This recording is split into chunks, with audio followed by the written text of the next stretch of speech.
राष्ट्रगाथा channel के माध्यम से भारतीय स्वतंत्रता संग्राम का एक लंबा इतिहास। यूं तो मैं वो सारा देने वाला हूँ, मुगल, पठान, तुर्क, अफगान, फ्रेंच, डच, इंग्लिश। हाँ, सिंध के राजा दाहिर से लेकर नेताजी सुभाष चंद्र बोस का वो सारे का सारा, उन हीरोज को, उन नायक नायिकाओं को, उन देशभक्तों को जिन्होंने भारतीय स्वतंत्रता के लिए विदेशियों और विधर्मियों से डटकर मुकाबला किया, सशस्त्र चुनौती दी और अपने आप को निशावर कर दिया उस राह के ऊपर। ऐसी लगभग 432 वीडियोस में आप तक पहुंचा चुका हूं।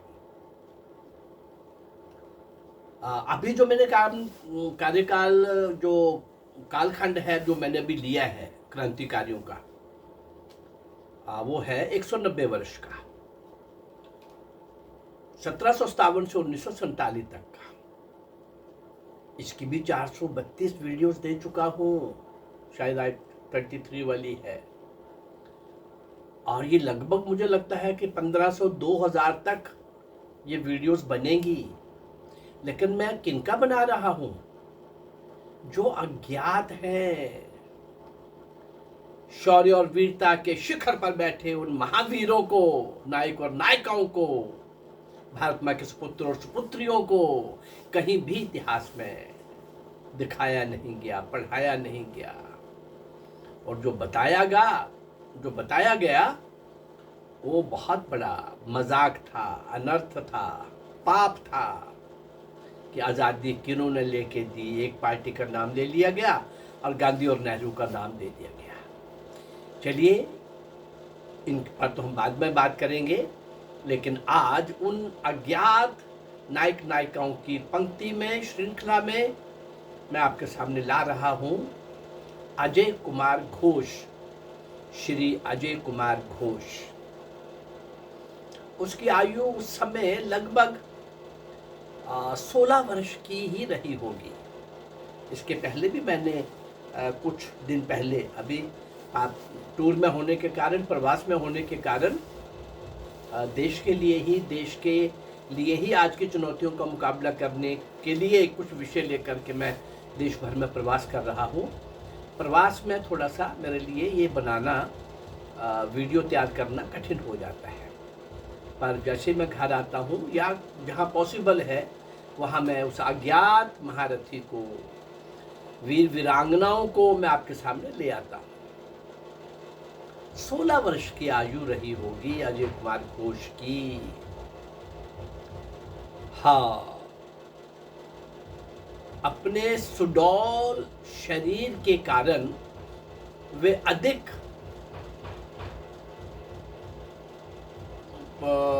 क्रांतिकारियों के साथ जब भी मिलता था तो आयु से बड़ा दिखता था। और इस देशभक्त को तलाश थी क्रांतिकारियों के सहयोग की, उनके मिलने की। और ये तेजवंत, ये तेजस्वी, यशस्वी नौजवान, हाँ, आयु कम होने के बाद भी ये अजय कुमार घोष बड़े बड़े काम कर रहा था, बड़ी सक्रियता के साथ। वे कानपुर में एक व्यायामशाला भी चला रहा था। बंगाल का ये नौजवान कानपुर में एक व्यायामशाला चला रहे हैं। कानपुर उन दिनों क्रांतिकारियों का बहुत बड़ा गढ़ था। कुछ क्रांतिकारी ऐसे थे जो किसी विशेष दल के रूप में संगठित हो चुके थे, और कुछ व्यक्तिगत रूप से क्रांतिकार्य करते रहते थे। उनको वो संस्थाएं अभी नहीं, वो ग्रुप नहीं मिले होंगे। अजय कुमार घोष को भी किसी ऐसे ही दल की तलाश थी। शीघ्र ही उनका संबंध पंजाब से आए एक ऐसे युवक के साथ आ गया। कौन था वो युवक? भगत सिंह से हो गया। हाँ, भगत सिंह ने अजय कुमार घोष को परामर्श दिया कि जब तक विधिवत ढंग से पार्टी का निर्माण न हो तब तक उसे अध्ययन में रत रहना चाहिए, अकेले नहीं काम करना, तब तक स्टडी कर लो, पढ़ाई अपनी और कर लो। अजय कुमार घोष इलाहाबाद, आज का प्रयाग, चले गए और अजय कुमार घोष ने वहां के विश्वविद्यालय से बीएससी की परीक्षा पास कर ली। जब क्रांतिकारियों का दल हिंदुस्तान समाजवादी प्रजातंत्र संघ के नाम से गठित हो गया, वो चंद्रशेखर ने गठित किया था, बहुत बड़े क्रांतिकारी। जब वो संगठित हो गया तो भगत सिंह ने इलाहाबाद, प्रयाग पहुंचकर अक्षय कुमार घोष के साथ संपर्क किया और वो संपर्क स्थापित करने के बाद उसे भी उस दल में शामिल कर दिया और अपने साथ, भगत सिंह पहले ही उसके सदस्य थे, और अपने साथ अजय कुमार घोष को भी रख दिया। अब सक्रिय रूप से अजय कुमार घोष हर प्रकार का काम करते थे, क्रांति के लिए सबकी नजरों में थे, वो व्यक्तिगत रूप से भी लगे रहते थे। ये तो भगत सिंह के कहने पर कुछ देर और ढंग और अपना लिया था, लेकिन जब ये दल ज्वाइन कर लिया तो जो भी काम दिया गया अजय कुमार घोष को बड़ी लगन के साथ, होशियारी के साथ, तत्परता के साथ, योग्यता और क्षमता के साथ वो कार्य किया। वो सब कार्य जो उसकी पार्टी ने उसके लिए निश्चित किए थे सब करते चले गए अजय कुमार घोष। भगत सिंह ने जब दिल्ली असेंबली में बम विस्फोट कर अपनी गिरफ्तारी दी, तब अजय कुमार घोष से लाहौर जाते समय मार्ग में कुछ लोगों के द्वारा भगत सिंह को छुड़ाने का प्रयास किया गया, योजना बनी। उसमें अजय कुमार घोष भी प्रमुख थे। अजय कुमार घोष को भी उस बड़ी योजना में सम्मिलित कर लिया गया। दुर्भाग्य से ये योजना क्रियान्वित नहीं हो सकी। हाँ, अब लाहौर में ये गिरफ्तार कर लिए गए, इनको गिरफ्तार कर लिया गया अजय कुमार घोष को, कि इसका भी बहुत बड़ा रोल है। बाद में एक अन्य मामले में तब तो इनको मुक्त कर दिया गया, क्योंकि इनके ऊपर सिद्ध नहीं हो सका कि इन्होंने किसी को मारा है या भगत सिंह को छुड़ाने में ऐसा तब सिद्ध नहीं हुआ था, तो छोड़ दिए गए।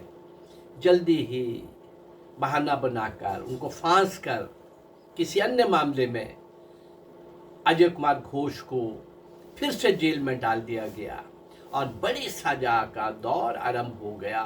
कठिन सजा, बहुत कष्टकारी, कि कुछ बोलेगा ये अजय कुमार घोष। उनको पता तो चल चुका था कि ये छोटा मोटा क्रांतिकारी नहीं है।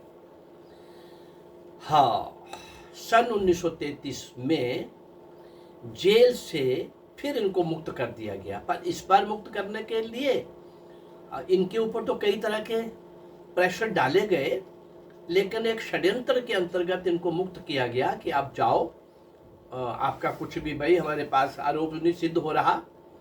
फिर उसने कहा कि अगर आरोप नहीं सिद्ध हो रहा तो मुझे इतनी कड़ी सजा जेल में, पहली बार कम और दूसरी बार बहुत ज्यादा, तो भाई जब नहीं सिद्ध हो रहा तो फिर मुझे आपने ये दंड क्यों दिया?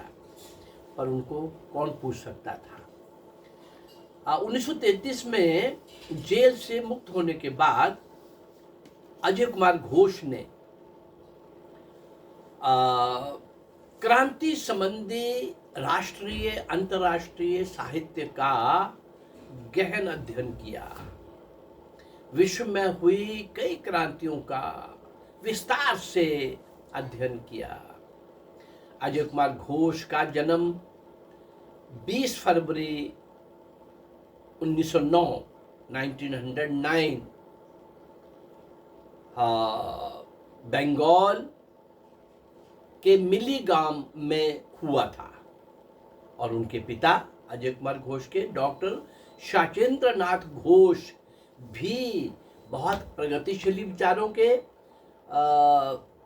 संबंध थे और देश के लिए वो भी, क्योंकि बहुत सारी बुक्स तो वो पढ़ते रहते थे और वही अध्ययन का स्वाध्याय का काम अजय कुमार घोष ने भी शुरू किया। लेकिन वो सच्चे देशभक्त थे, बहुत बड़ी लाइब्रेरी थी। एक प्रसंग सुनाना यहाँ ज़रूरी है।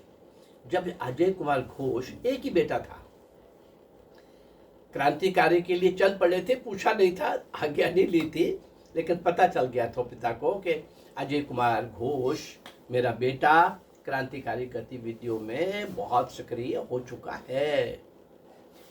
पास बुला करके बिठा करके बोला, बेटे मुझे इसका कोई गम नहीं कि तुम एक ही बेटे हो और देश की आज़ादी के काम आ जाओगे, इसका मुझे कोई दुख नहीं होगा।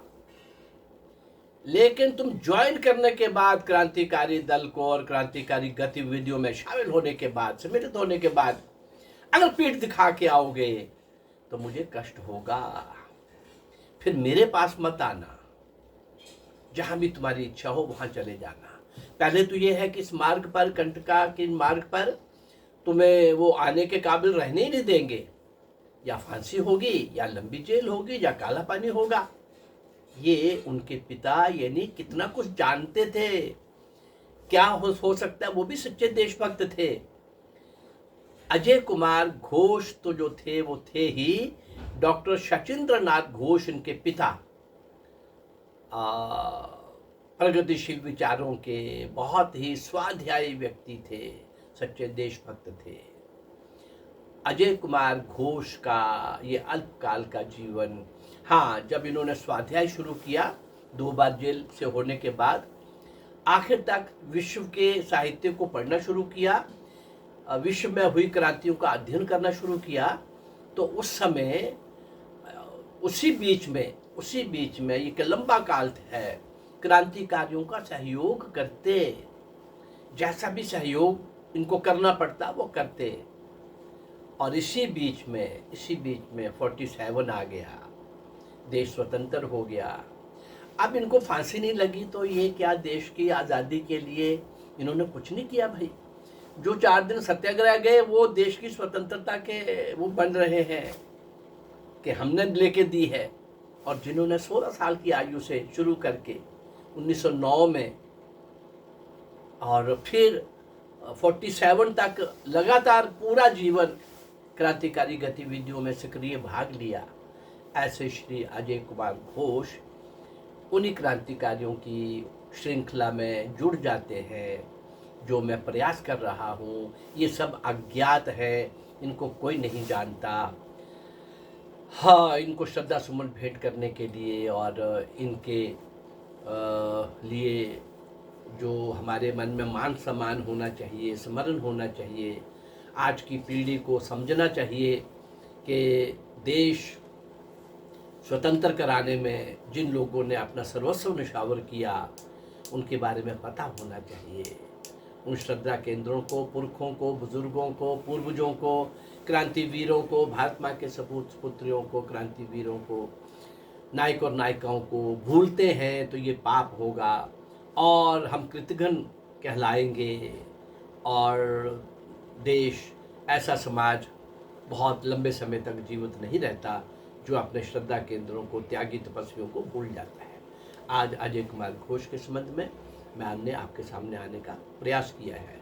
मेरे इस चैनल को और बढ़िया बनाने के लिए किसी का कुछ सुझाव मिलता है तो मुझे अच्छा लगेगा, या ऐसा लगता हो कि हमारे इलाके में कोई क्रांतिकारी हुए हैं, मैं भी भाई कितना ढूंढ पाऊंगा। हाँ, 2000 तक तो मैं आपको देने वाला हूँ, 1000 साल का समय लूँगा, लेकिन कोई ऐसा भी होगा जहां मैं नहीं पहुंच सकूंगा, मुझे सुझाव दीजिए, या जो भी मैटर आपके पास है वो मेरे पास भेजिए।